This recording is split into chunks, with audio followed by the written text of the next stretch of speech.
What's up, guys? It's Tris. And today, we delve into the ongoing conflict between Russia and Ukraine, exploring the contrasting narratives presented by the West and the East. Prepare to uncover the historical background that led to this divide, and gain insight into the diverse information being reported in different regions.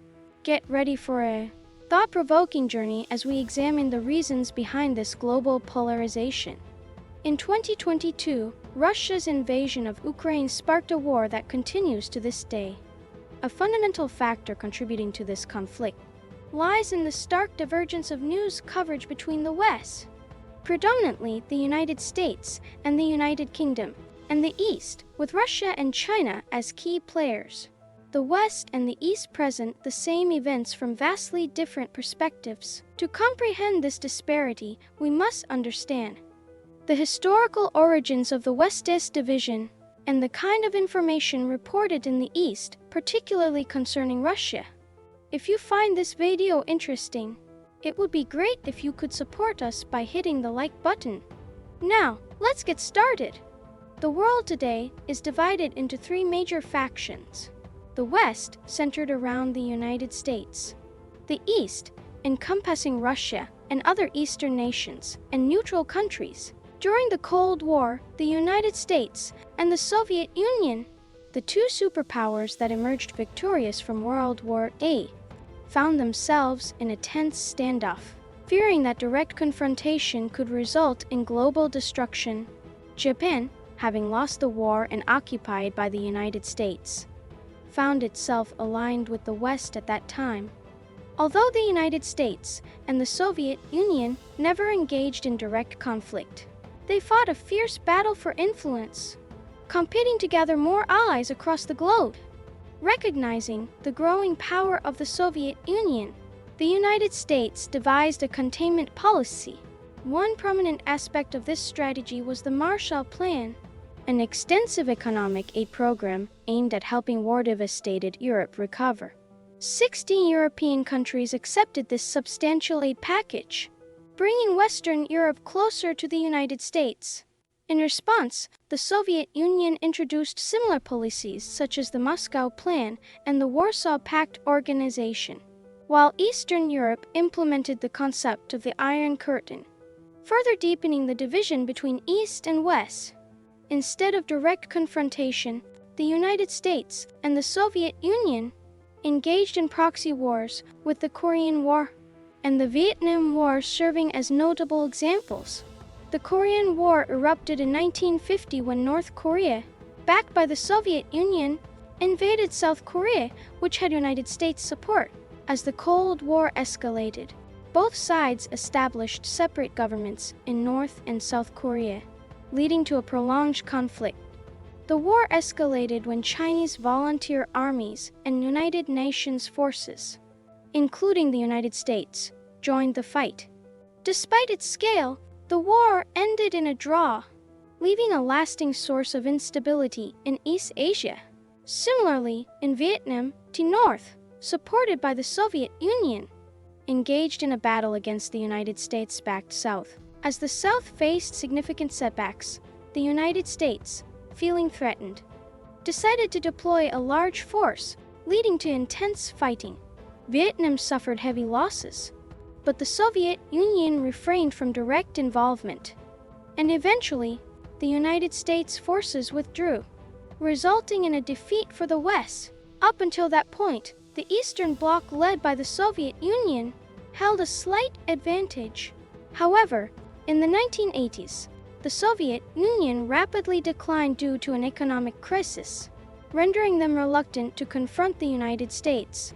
The West emerged victorious in the Cold War between the East and the West. Nonetheless, NATO, the North Atlantic Treaty Organization, continued to exist and has expanded steadily since then.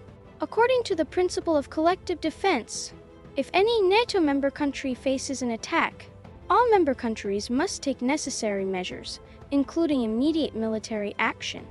The Russians, on the other hand, claim that when they dismantled the Soviet Union, they said that NATO would no longer expand, which some say was an oral agreement.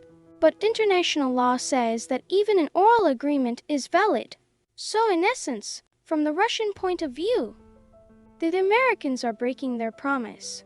Consequently, Russia has adopted a more cautious approach toward NATO and established the Partnership for Peace, a NATO-like alliance as a means to foster cooperation and accommodate Russia's interests, despite their disdain for NATO.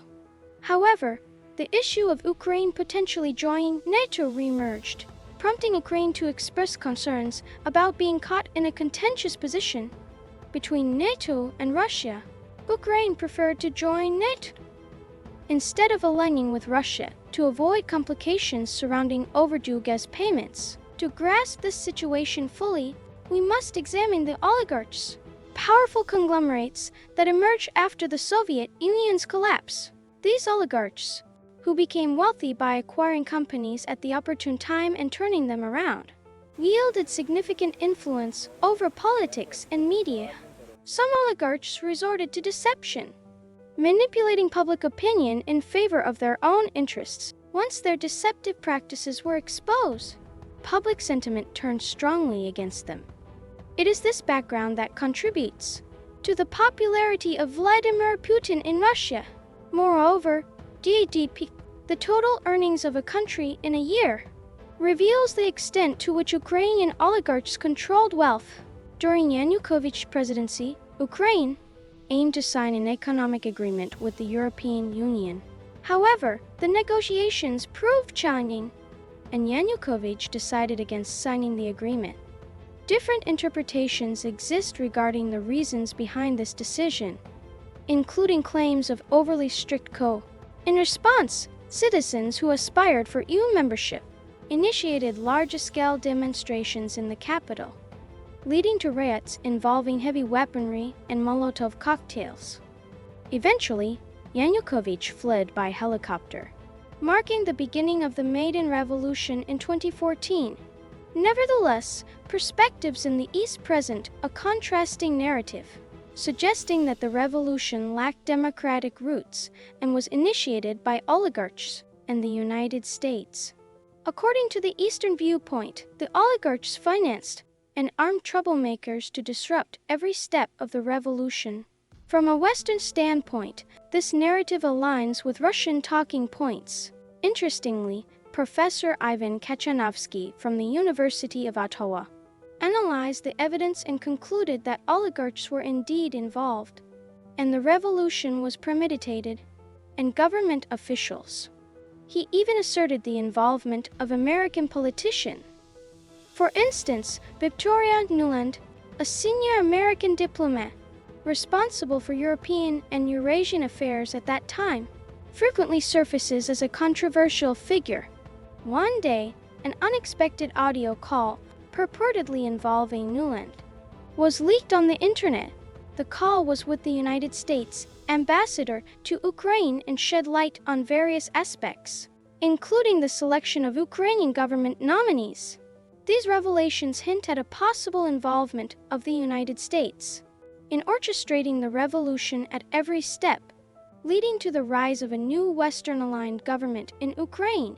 Consequently, a new Ukrainian government led by Petro Poroshenko, one of the country's wealthiest individuals known as the Chocolate King, due to his ownership of the popular confectionery company Russian, emerged as a result of these so-called revolutions.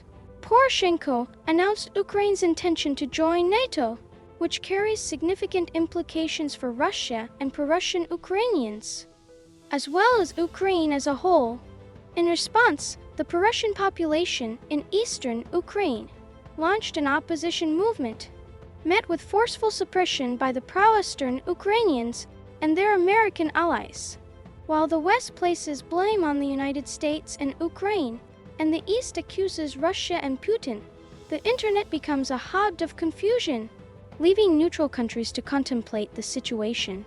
Even Switzerland, a country that supports Ukraine, has voices of dissent. Daniel Ganser, director of the Swiss Institute for Peace and Energy, holds a different perspective, asserting that the United States supported overthrow of Ukraine through the revolution at every step. is the root cause of the ongoing war. Dr. Ganser argues that both Russia and the United States bear responsibility and questions their legitimacy. It is crucial to acknowledge that different positions and vested interests shape one's argument and beliefs. Looking at a situation from different angles reveals a multitude of facts. Therefore, it is vital to study various fields and adopt diverse perspectives to truly comprehend complex global issues. Thank you for joining us on this enlightening journey into the divided perspectives of the world. We have explored the reasons behind the West-East division and the contrasting information reported in the East, with a specific focus on Russia. By considering multiple viewpoints, we gain a deeper understanding of global events. Remember, examining situations from different angles is key to unraveling the truth. Until next time, stay curious and keep exploring the world with an open mind. Comment and subscribe for more insightful content. Thank you for watching. Don't forget to like. Take care and see you in the next video. Goodbye.